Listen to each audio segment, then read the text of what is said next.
everybody! Thanks very much for watching. So today, this is a personal journey I've been working on myself recently and I really wanted to share it with you. Today I wanted to make a video on 5 best tips and 5 best things to remember when entering an argument or a conversation. So let's get started. Tip 1. Remember what you put out there you're going to get back. So we've all heard of the laws of physics, we've all heard of everything you put out there has a positive or negative action or reaction. If you enter an argument negatively, cross, shouting, cursing, that's exactly what you're going to get back. I'm guilty of it, I've done it, I've come in shouting and roaring, and I'm always wondering why that was the response that I received back. Very easy. Enter a conversation or an argument calm, collected, put all your information together, and you'll be very surprised that that's actually the response that you get back. Tip number 2, stick to the point. I think everybody, men, women, we are all guilty of this. So it's really, really important that when you're having a conversation, you don't bring up the past. It's there for a reason, leave it there. I was extremely guilty of doing this myself. It didn't help anybody, made both parties in the conversation not feel very good about themselves. And yes, it's there for a reason, leave it there. Don't bring it up. Whether the argument is about shopping, bills, household, houses, children, speak about what it's about, sort it out, move on, let it go. Number 3, this is one I've learned recently myself, was never aware of it, but now I'm completely in control of how I speak. Never say never or always in an argument or a conversation. For example, I could say to somebody, "You never told me that."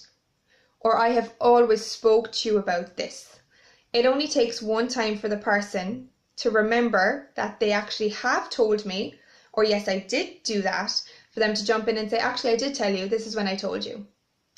Or "Actually, no, you haven't always told me that. Do you remember this?" So yes, never say never or always is an argument, because again, it only takes one time for the other party in the argument to remember, and the argument is extended and it actually turns out to go on to something else, which had nothing to do with why you started conversating in the first place. Tip number 4, you can't make anybody feel a certain way, and you are not in control of anybody else's emotions. This was something that I never understood, especially if I was having a personal conversation with my own partner, why they didn't feel the way that I wanted them to feel. So, for example, if you were having a conversation with somebody and you made them upset by what you were saying, you're not in control of their reaction to your conversation, so their emotion, you're not in control of that. Now, it's completely different if you intended to go out and hurt them and you were nasty and you did horrible things, that's different. But for example, if you're just having a conversation or even an argument with somebody and they get annoyed, they slam doors, they shout, they roar, they curse, they cry, you're not in control of how they react or their emotions to a conversation or an argument. The same way they're not in control of yours. So if you were to sit there and say, "You made me upset by what you said yesterday," that's going to start off a whole argument again. Instead, you could start it up by saying, "I got very upset yesterday by the conversation we had. It did hurt my feelings." It sounds much better. That kind of rolls into my 5th point as well, where you don't ever start a sentence with "you." We're all guilty of this. Every single person is always guilty of this. We'd always come into an argument and "you did that, it's your fault, you didn't do the washing," or "you didn't get what I asked you to get in the shopping."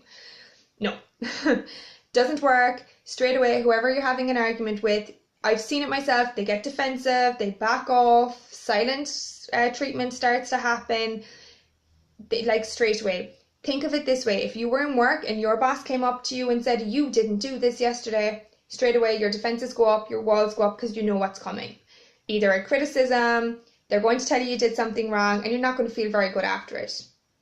So instead, try doing it this way.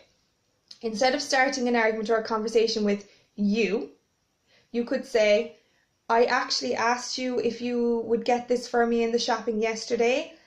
You did forget, so if you wouldn't mind just remembering the next time."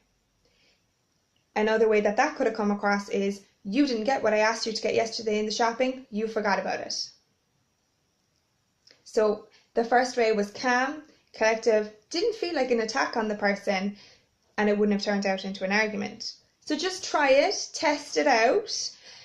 Again, these are my 5 top tips, 5 ways of thinking when entering an argument.